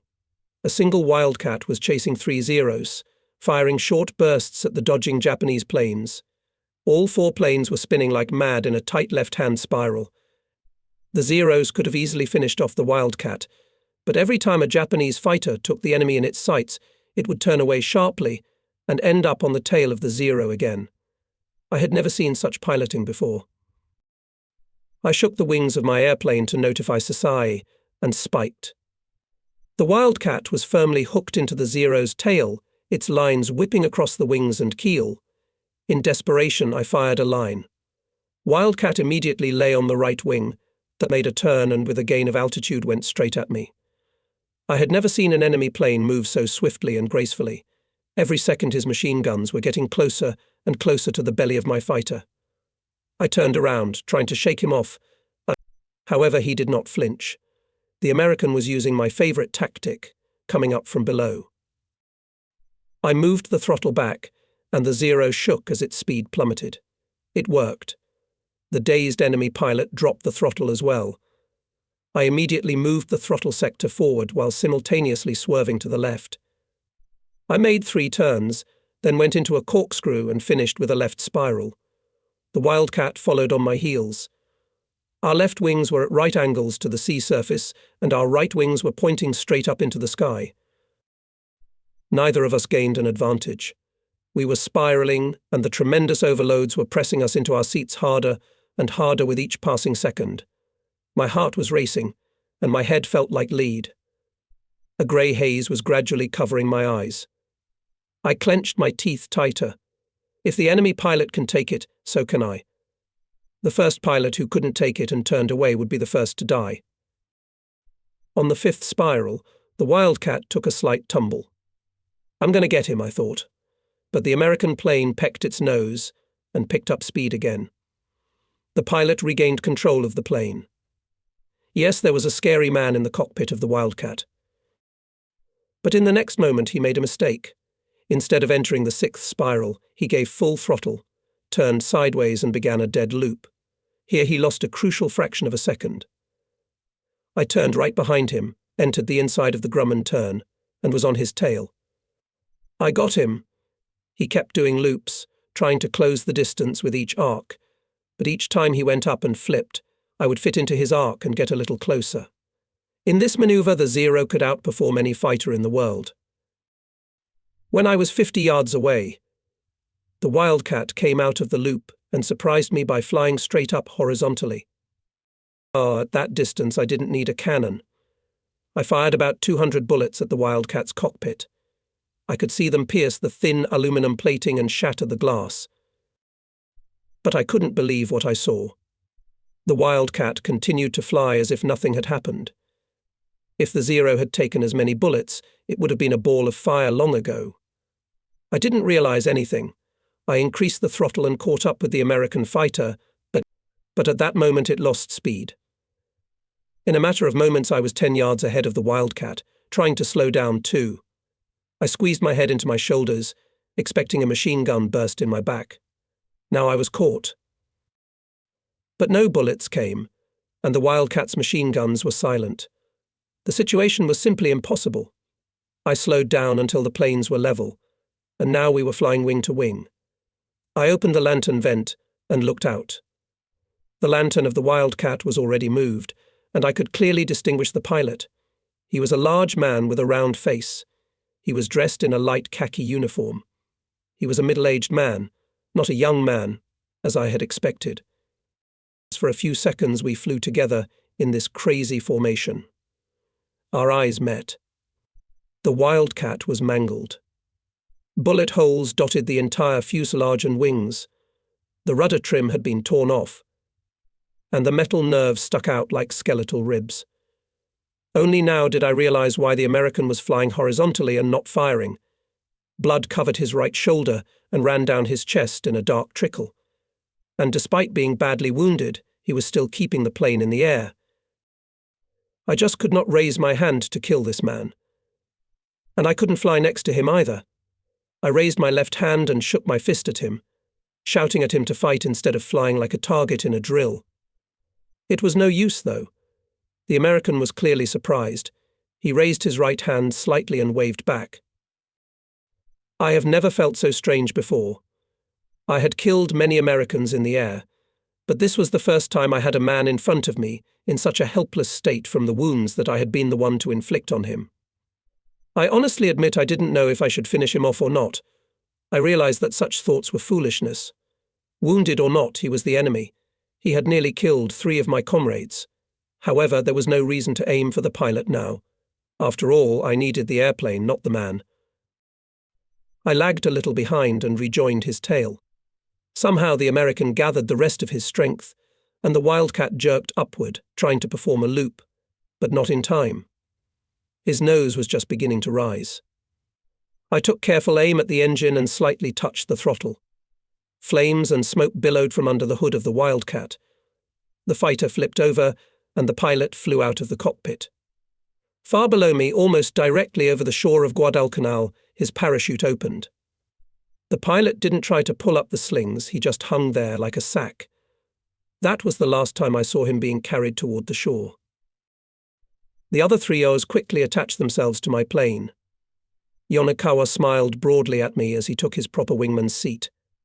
We gained altitude and headed back towards the island, looking for other enemy planes. Anti-aircraft shells began to burst around us. The Americans were aiming poorly, but the fact that there were already heavy anti-aircraft guns on the shore was alarming. After all, this was only a few hours after the start of the landing. I knew that it takes our troops more than 3 days after capturing a beachhead to move anti-aircraft artillery ashore. The speed with which the Americans unloaded equipment was astounding. Lieutenant Commander Nishizawa later told me what happened that day to the other 14 Zeros. Enemy carrier-based fighters were constantly barraging over Guadalcanal. They were dive-bombing in groups of 6 and 12 planes, and always from the sun. This forced the Zero to break formation. Never before had Nakajima and his pilots met such determined resistance and faced an enemy that showed such persistence.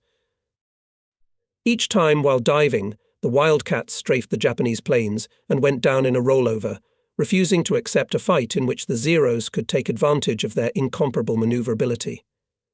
Such tactics were very clever, but the Americans' aim was simply abysmal. In a whole day of constant attacks, they managed to shoot down only 1 Zero.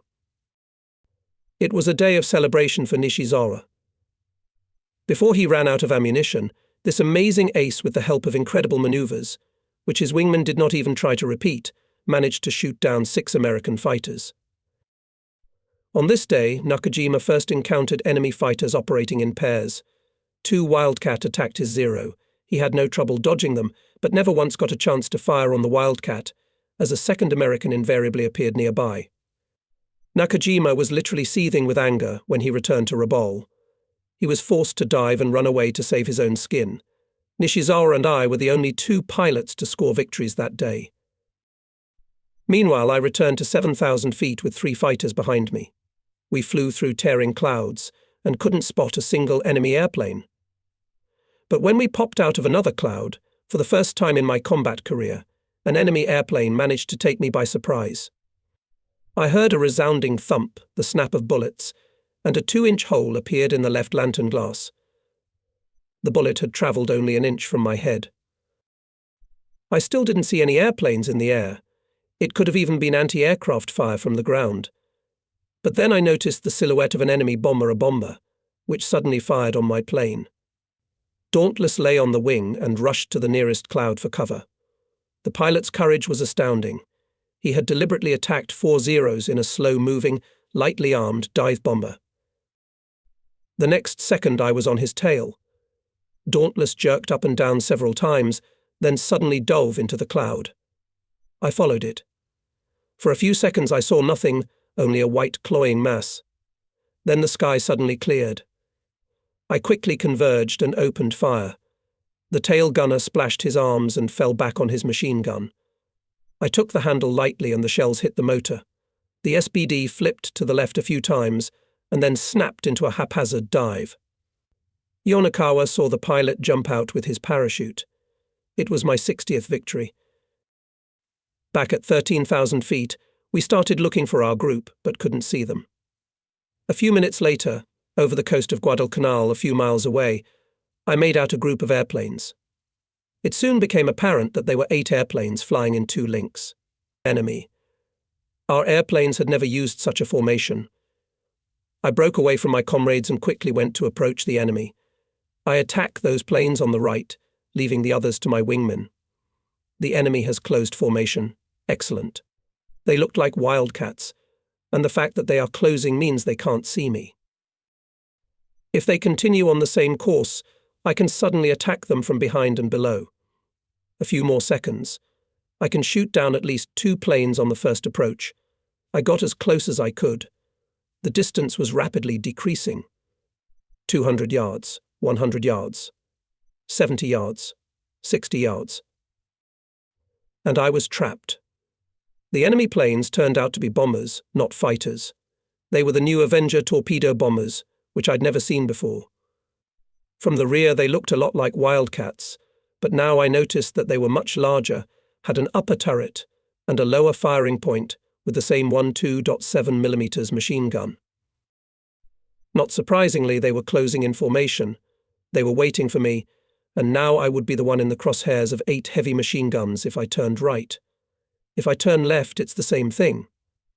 My engine was running on afterburner, so I couldn't go down fast enough. The way back was also closed. If I tried to do a flip, the enemy gunners would sweat the defenseless belly of my Zero. I had no chance of evading their fire. There was only one thing I could do: fly forward and fire all the guns and machine guns. I determinedly pressed the throttles. Almost at the same moment, all the American machine guns opened fire. The crackling of the machine guns and the coughing of the cannons overrode the other sounds. The enemy planes were only 20 yards in front of me when 2 bombers burst into flames. That was all I had time to see. A terrible explosion shook my body. I felt as if knives had been mercilessly thrust into my ears. The world exploded in scarlet flames and I was blinded. The 3 pilots following me later reported to the commander that they had seen a burning Avenger falling into the sea next to my plane. They also added that a tail of fire and smoke showed behind the second enemy airplane. So I was officially credited with my 61st and 62nd victories. But official US documents deny the loss in this Battle of Grumman TBF Avenger torpedo carriers operating from 3 aircraft carriers maneuvering southwest of Guadalcanal. Probably those 2 airplanes did manage to get back to their ships after all. As my plane tumbled down and I passed out of the cockpit, the 3 O's followed me. They only stopped chasing when my fighter disappeared in a low cloud. It must have been several seconds before consciousness returned to me. A strong, cold wind blowing through the cracked windshield brought me back to my senses, but I was still out of control. Everything was flickering and flashing. Waves of blackness came over me. They slammed into me every time I tried to sit up straight. My head fell back against the back of the chair. I tried to see something, but the cabin danced and swayed before my eyes. It seemed to me that the lantern was tilted.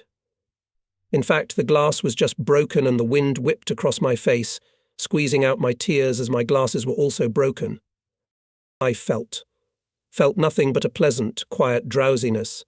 I tried to determine where I'd been shot, whether I was in danger of dying, but none of that frightened me. If I die like this without any pain, I have nothing to regret. I was immersed in a ghostly world. I didn't want to think about anything. But suddenly my mother's face floated in front of me with amazing clarity. She was screaming shame. Shame. Wake up, Sabora, wake up. You're acting like a girl. You're not a coward. Get up. Gradually I realized what had happened. The Zero was rocketing toward the ground. I forced my eyes open and saw a bright red curtain. It seemed to me that the airplane was on fire. But I didn't smell smoke. I was still not thinking straight. I blinked several times. What was wrong? Each time red flashes. Seeing nothing, I stared at my own palm. The control knob. I squeeze it. Still unable to distinguish anything, I pulled the knob back. Gently. The airplane began to emerge from the chaotic corkscrew. I felt the overload pressing me into the seat as the Zero stopped diving and went into what could only be described as horizontal flight. The flow of wind had eased. It was no longer hitting me in the face with the same force. Suddenly a wild panic seized me. I could go blind. Then I would never return to Rabaul. I acted purely on instinct. I reached forward with my left hand, trying to find the throttle and increase the engine's power. I tensed, but my hand refused to obey. Nothing. In desperation, I tried to squeeze my fingers. No sensation. My hand was gone. I tried to wiggle the pedals with my feet. Only my right foot moved, and the Zero obediently slid sideways as I pushed down on the pedal. I clenched my teeth and tensed. Again, no sensation. I couldn't feel anything. The entire left side of my body seemed paralyzed. For several minutes I tried to move my left arm or leg. It was impossible. But I didn't feel any pain. This I could no longer understand. I'm wounded, seriously wounded. But I don't feel anything. I would have been glad if my left arm and leg had ached. letting me know that my nerves were all right. My cheeks were wet. I cried, tears streaming down my face. And it helped. Oh, it helped. The crust began to dissolve. The tears washed some of the blood from my eyes. But I still couldn't hear anything. But I could see again. Just a little, but the red veil began to fade. The sun illuminating the cabin helped me to distinguish the outline of the metal racks. In front of me a dim spot protruded the sight. My vision returned, and soon I could see the circles of the instruments. They remained blurred, though I could see them, but it was impossible to distinguish the hands. I turned my head and looked over the side of the cockpit.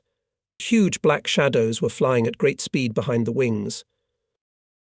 They could have been enemy ships, but in that case I was flying no more than 300 feet above the water. Then my hearing came back to me. First I heard the rumble of an engine, and then a sharp, jerky crackle. The ships were firing at me. The Zero was thrown up by the burst of an anti-aircraft shell.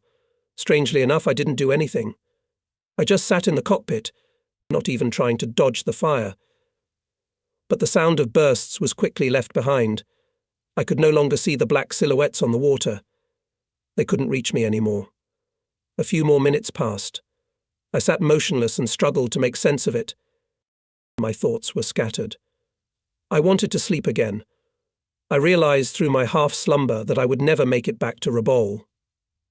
I'd never get anywhere, not even to Buka Island, which is only 300 miles away. For a couple of minutes I thought that the best way out would be to dive into the sea at full speed. But I was a complete fool. I tried to force myself to wake up. I began to berate myself this is not the right way to die. If I was to die, I decided I should do it like a man. Am I an inexperienced novice who doesn't know how to fight? My consciousness cleared and fogged up again, but I knew that as long as I could fly the airplane, as long as I could fly, I would do everything in my power to carry off another enemy. It was a foolish thing to do. But I decided that I shouldn't save another enemy pilot by accepting the inevitable and just crashing into the water. I knew the great importance of aerial victories to pilots. If I am destined to die, why not in combat? Why should I die alone and unnoticed? After all, no one will hear the splash and the explosion. I couldn't think straight yet. Where are the fighters? I began to berate the wildcats for not wanting to show up. I shouted, "Come. I'm here. Come and fight." For several minutes I thrashed about in the cabin like a madman. Little by little, my mind came back to me. I realized the stupidity and senselessness of my actions. Only now I realized that I had survived only by sheer luck. I had survived many serious trials before, but none could even come close to equaling this one. Bullets had come within inches of my head. A few had clawed at my arms, tearing the skin off, but that was the end of it. What happened to me today? I still had a chance to survive. Why give it up? Suddenly I wanted to live. I wanted to get to Rabaul. First of all, I needed to check my wounds. I didn't know where I was hit, or how serious they were. Confidence came back to me, and I began to think and act reasonably. But I still couldn't move my left arm. I waved my right hand in the air, dropping the glove. With my fingers I felt around my head, fearfully waiting to see what I would find there. First I fumbled for the helmet, wet and sticky. I knew it was blood. Then I fumbled for a cut right on top of the helmet. It was deep, and it was filled with blood. I gently slipped my fingers in there and felt it. How deep was it? My fingers met something hard. I was afraid to admit the truth. My fingers went quite deep, clearly deeper than the helmet. That something hard could only be my bullet-riddled skull. Maybe it was even cracked. Thinking was painful. Bullets could have grazed the brain, though not too deeply. Everything I'd once read about combat injuries came to mind. The brain doesn't feel pain, but it was the bullets that could have caused paralysis on the left side of my body. All these thoughts crawled in my head, somehow sluggish and lazy. And in general, how can one sit in the broken cockpit of a damaged fighter, half-blinded, half-paralyzed, and stick one's fingers into a hole in one's own skull, and still perceive the surrounding objectively? I realized what had happened. I found a bloody wound on my head, but I never realized its seriousness. I knew it was there, that's all. Then I ran my fingers over his face. It was soft and swollen. I felt tears on my cheeks, maybe pieces of metal. But I'm not sure. There was blood everywhere, though, and I found several cuts on my cheeks. The Zero continued to fly, its engine humming smoothly. My head continued to clear. I was acting more and more consciously. I took a whiff. No smell of gasoline. That meant that neither the motor nor the fuel tanks were damaged. That was the first joyous discovery after the battle. With intact tanks and a serviceable engine, a fighter could fly a very long distance. But as his mind cleared, the wind blew harder and harder. It pressed my head against the seat. I leaned forward, blinking. The windshield had just disappeared. No wonder the wind seemed so strong. Since it was blowing into the cockpit at 200 mph, I felt the blood on my face dry up, but the top of my head was still damp, and the wind was getting into a deep crack in my skull that was starting to bleed again. If I didn't plug that wound with something, I would soon pass out again, but now from blood loss. Suddenly a pain shot through me. My right eye. It began to throb, and the pain gradually intensified. I touched it with my fingers, but I pulled them away. The pain became unbearable. I put my right hand on my eye again, but the field of vision remained the same. I was blind in one eye. Every Japanese pilot carries 4 triangular bandages in the pockets of his flight suit. I pulled one out and tried to moisten it with saliva by spitting on one of the ends. But there was absolutely no saliva in my mouth. I was thirsty. My mouth was as dry as the desert. I continued to spit and chew, the end of the bandage softening little by little. I leaned forward as much as I could to get out of the wind and wiped my left eye with the wet bandage. He saw. Little by little my vision improved, and in less than a minute I could make out the wing consoles. I breathed a sigh of relief. But only for a second. As soon as I straightened up, I felt a deafening pain in my head, then another. The pain came in waves. At times I felt nothing, as if I'd been hit in the head with a giant sledgehammer. I wasted no time and tried to tape the wound on my head, but as soon as I took my hand away, the wind tore the bandage off and blew it away. Despair swept over me. How will I be able to wrap the bandage around my head? I must stop the bleeding. My left arm was inoperative, and I could only apply the bandage with my right, but my right hand was needed to hold the control stick and operate the throttle. The wind whistling in the cockpit made it even more difficult. I pulled out the second blindfold, but as soon as I placed it on my knee, it blew away. The third and fourth followed. What could I do? I was almost desperate. The pain in my head had gotten worse. It was now pulsing somewhere deep inside my skull, and each new wave was stronger than the last. I was still wearing the silk scarf wrapped around my neck. I untied the knot and tucked the end of the scarf under my arm to hold it up with my weight. Then I pulled out a folding knife and opened it with my teeth. The scarf fluttered frantically in the wind. I took the knife in my right hand and clamped the end of the scarf in my teeth to cut off a piece, but the wind carried it away. Again I cut the scarf, and again the shrieking wind carried the fabric away from the cabin. I just didn't know what to do. Again the despair set in. I tried to think of something. I had the last shred of scarf left. Of course. How I hadn't thought of that in the first place. I leaned forward to get out of the wind and started to tuck the scarf under my flight helmet, trying to cover the wound. But I had to straighten up. The more I stayed in the bent position, the worse the pain became. Finally, I clutched the control knob with my knees and began to steer the airplane in this strange way. I then bent forward and pushed the throttle sector forward, as far as it would go, holding it in that position. I then pulled the knob back with my feet, forcing the Zero to start climbing. I wasn't too concerned about how accurately I was flying or how long I could control the airplane. At 1,500 feet, I dropped the throttle and went into level flight. I then pushed the seat cushion down to be as low as possible, and thus at least partially sheltered from the wind. Firmly gripping the control stick with my feet to keep the airplane on course, I braced the cushion with my shoulder to use it as a wind deflector. Bit by bit, I managed to stuff the scarf deeper under my helmet and press it against the wound. I have no idea how long it took me, but it seemed like an eternity. I couldn't see yet, and the Zero immediately jerked frantically and dropped onto the wing in such a way that I was thrown upward. If the plane loses control, I'm dead.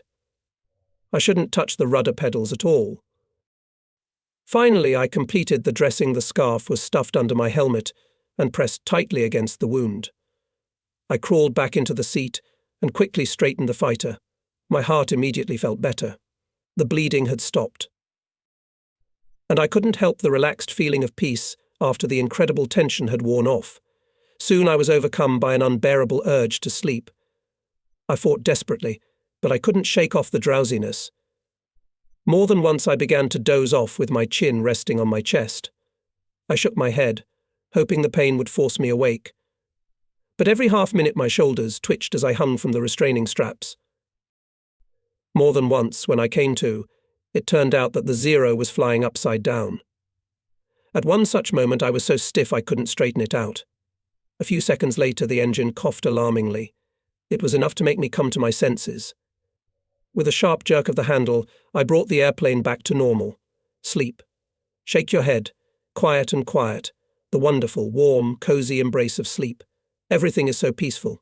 Wake up. Wake up. I was literally screaming. Wake up. I woke up when the Zero veered steeply to the right, going on the wing. I must stay awake. How? How do I overcome the unbearable urge to sleep, to forget everything and sink into the wonderful world of slumber? It's so nice, so warm, so cozy. The fighter suddenly jerked. I was flying belly up again. Don't sleep. Slowly I began to feel angry that I couldn't resist the urge to sleep. I took my palm off the control stick and whipped my cheek as hard as I could. 1, 2, 3. I hoped the concussion would bring me back to consciousness. But it couldn't go on like this indefinitely. Soon I felt a salty taste in my mouth. Blood appeared on my lips and ran down my chin. My cheeks swelled even more and began to burn. I felt as if a rubber balloon had been shoved into my mouth and inflated. But there was no choice. I had to beat myself up if I didn't want to sleep. Maybe food would help me beat the sleepiness. I took the ration box and swallowed a few pieces of dried fish. I still felt sleepy. Then I ate some more, but now I chewed them thoroughly. Instantly I felt very sick. The airplane lost control and I began to squirm in fits of vomiting. Everything I had swallowed spewed back out onto my legs and the control panel. I was almost losing my mind from the intolerable pain in my head. But even this attack didn't help me awaken. Again and again I beat my fist on my cheek until it lost sensitivity. In desperation I slapped my hand on my wounded head, but it was in vain. I wanted to sleep, only sleep, to forget everything in the world, knowing that sleep would be eternal. Delicious, warm sleep.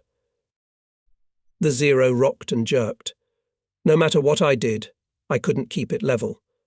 I thought I was holding the handle straight, but I involuntarily jerked it to the left or right, making the plane go into wild turns.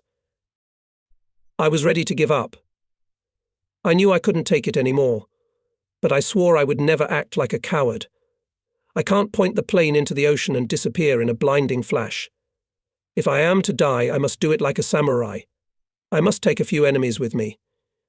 A ship. I need an enemy ship. Falling into hopeless despair, I turned the Zero around and headed back toward Guadalcanal. But after a few minutes my head cleared.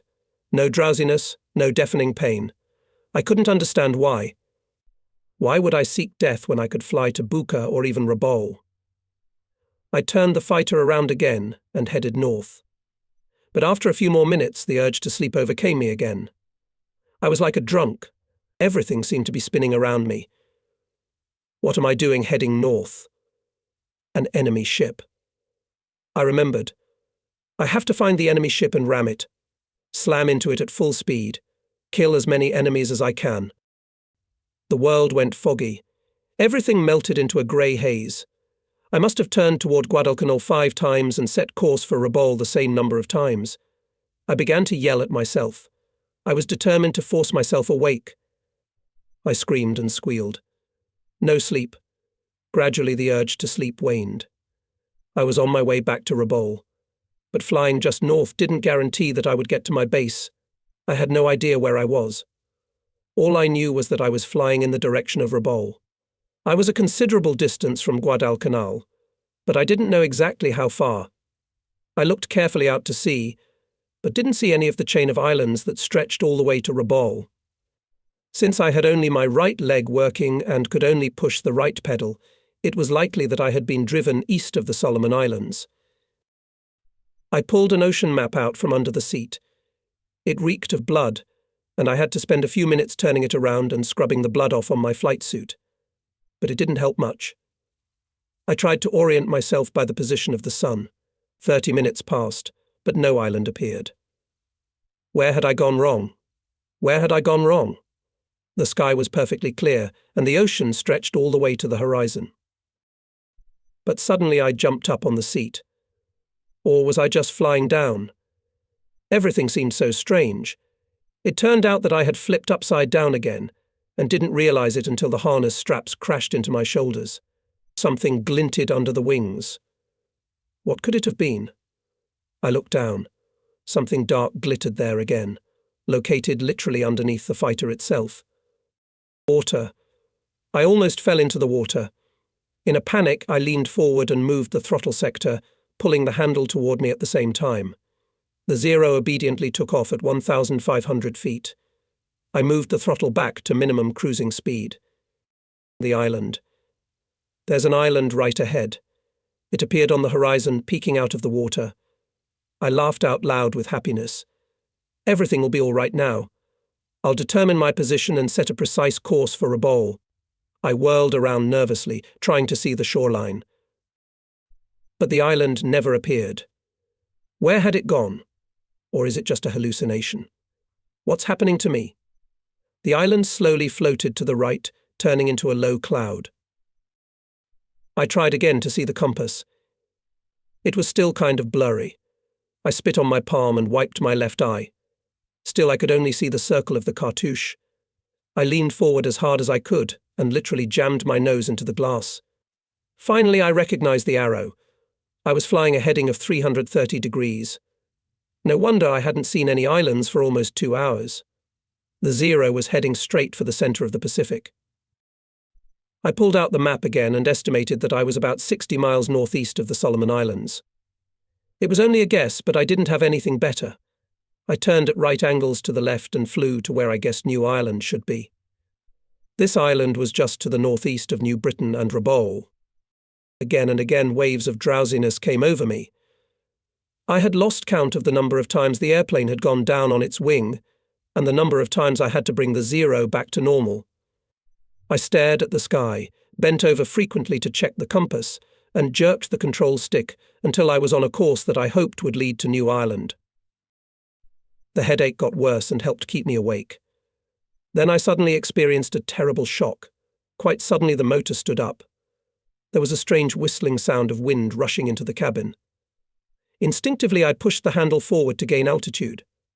In this way I prevented the airplane from corkscrewing and forced the propeller to spin at least under air pressure. I began to act with exceptional sagacity, which later surprised myself.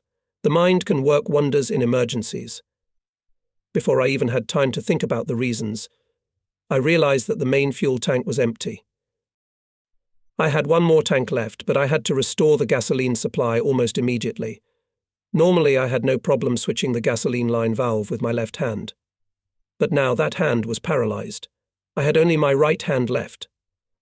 I tried to reach for the switch knob with it. It didn't work. I tensed up. And still my hand couldn't reach the opposite side of the cockpit. The Zero was gently descending toward the water. It glided down without a tremor, quietly. I jerked forward as hard as I could, and pulled the feed lever from the fuselage tank. But no fuel was flowing into the engine. The automatic pump that connected to the gasoline line was taking too long to pump air. I grabbed the handle of the auxiliary manual pump and worked it frantically. There wasn't much time left. Fortunately, the automatic pump came on immediately. The motor roared with satisfaction, and the Zero leapt forward. I didn't waste any time and returned to 1,500 feet again. Long months of training flights over water had come to the rescue. I set a fleet record for minimum fuel consumption. If I could continue to keep the minimum consumption, I estimated that the airplane would be able to stay in the air for about 1 hour and 45 minutes more. I adjusted the propeller pitch and set the throttle to 1700 RPM. I adjusted the fuel-air mixture so that the engine was running at its very limit. Any more, and it would stall. The Zero was going very slowly. I had less than 2 hours to reach the Japanese-occupied island, and less than 2 hours to live if I failed to do so. Another hour passed. The vast ocean and blue sky still loomed before my eyes. Suddenly I saw something on the water. An atoll. There was no mistake this time. It wasn't a cloud in front of the airplane. It is absolutely definitely an island. As I flew closer, I recognized its outline. Green Island. A horseshoe-shaped atoll that I had spotted on my way to Guadalcanal. I found the island on the map, and hope sprang to life again. I was only 60 miles from Rabaul. 60 miles. Normal, one small jump, but now my situation was anything but normal. I had fuel left for another 40 minutes of flight time. My Zero was badly damaged, the cockpit lantern shattered. The metal skin, riddled with bullets, created additional drag, noticeably reducing the speed of the airplane. I was severely wounded and still partially paralyzed. My right eye was completely blind, and my left eye didn't see too well either. I was exhausted and was expending all my strength to keep the airplane level. Another island just ahead. This time it wasn't clouds rising on the horizon. I recognized the mountains. This was New Ireland, no mistake. I knew that if I could get over the mountains, which reached an altitude of 2,400 feet, I would be right in front of Rabaul. It seemed to me that I was facing an endless series of obstacles on my way home. Thick clouds were billowing around the mountain peaks, heavy rain was pouring down on the mountains and the island. To break through it was impossible. I was exhausted physically and mentally, half blind, on a badly damaged fighter plane. How would I be able to get through a thunderstorm that was very dangerous even under normal conditions? I had no choice but to try to avoid it. It was a tough decision as the fuel gauge was dropping lower and lower. I had only minutes left. I pressed my lips together and turned south. The plane flew slowly over the St. George Strait between Rabaul and New Ireland. Suddenly 2 frothy streaks appeared under the wings. I soon made out 2 large warships, apparently heavy cruisers. They were heading south at full speed. They were making over 30 knots heading towards Guadalcanal. I almost jumped when I saw the Japanese ships. I had a terrible urge to land a fighter jet on the water right here and now. Then one of the cruisers would turn around and pick me up. My hopes quickly faded. The Rabaul bounced 1,000,000 miles away in an instant. I made a circle over the ships and prepared to descend for a water landing. But I couldn't bring myself to do it. The cruisers were racing to join the battle for Guadalcanal. If they stop to pick me up, which is still not at all certain their guns will not appear in time where they are needed, waterboarding was out of the question. I turned back toward Rabaul. I had barely 20 minutes of fuel left. However, if I didn't make it to Rabaul, I could land on the shore. Then the familiar volcano appeared on the horizon. I did it. Rabaul was revealed. But I had yet to land. It seemed quite impossible because the left side of my body was paralyzed. I circled the airfield, unable to make up my mind, not even knowing what to do. I didn't know that I was reported missing, that all the other planes except the one shot down over Guadalcanal had gone down 2 hours earlier. LT. Sasai told me later that he couldn't believe his own eyes when he identified my Zero through binoculars. He shouted my name, and all the pilots rushed to the airfield. From the air, I couldn't see them with my damaged left eye. All I could see was a narrow strip. I decided to land on the water just off the shore after all. The Zero went down slowly. 8007, 004, 001, 00, and then I was only 50 feet above the water. But I changed my mind again. The vision of the airplane crash landing on the water and my injured head thrown forward at the jolt was too distinct. I regained altitude and returned to the runway. If I concentrated, I could manage, I could land. The fuel gauge arrow was almost at the restrictor. I set the propeller to the highest pitch, gave full throttle, and gained 1,500 feet. It was now or never. The Zero jumped down as I pushed the handle away from me. I released the landing gear, then the flaps. The airplane's speed plummeted. I saw a long line of fighter jets parked along the runway rushing toward me. I mustn't crash into them. Bring him back. I was too far to the left and I ripped the handle to get off on another approach. After 4 circles over the airfield, I decided to make another attempt to land. When I reached the glide path, I lifted my right foot and turned off the ignition with the edge of my boot. Even if there was even a drop of gasoline left in the Zero's tanks, it would explode in a crash. The coconut palms at the edge of the airfield appeared before my eyes. I skimmed over them, trying to gauge my altitude from the trees. Now, I was directly above the runway. A heavy thump followed as the Zero touched the ground. I piled on the handle and pressed down hard to keep the airplane from skidding. The Zero rolled toward the command center. I tried to smile, but the wave of darkness swept over me again. I felt like I was falling somewhere, falling into a bottomless abyss. Everything around me was spinning frantically. Somewhere in the distance I heard voices shouting my name. They were shouting Sakai. Sakai. I cursed to myself. Why can't they keep their yelling down? After all, I want to sleep. The blackness lifted. I opened my eyes and saw the faces of those gathered around me. Am I dreaming or am I really back in Rabaul? I didn't know.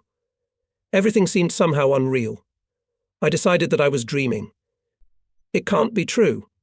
Everything would melt away in the dark. I tried to get up. I grabbed the side of the cabin and pulled myself up. This really is Rabaul. This isn't a dream, damn it. And then I collapsed, completely helpless. Strong arms picked me up and pulled me out of the airplane. I had nothing else to worry about.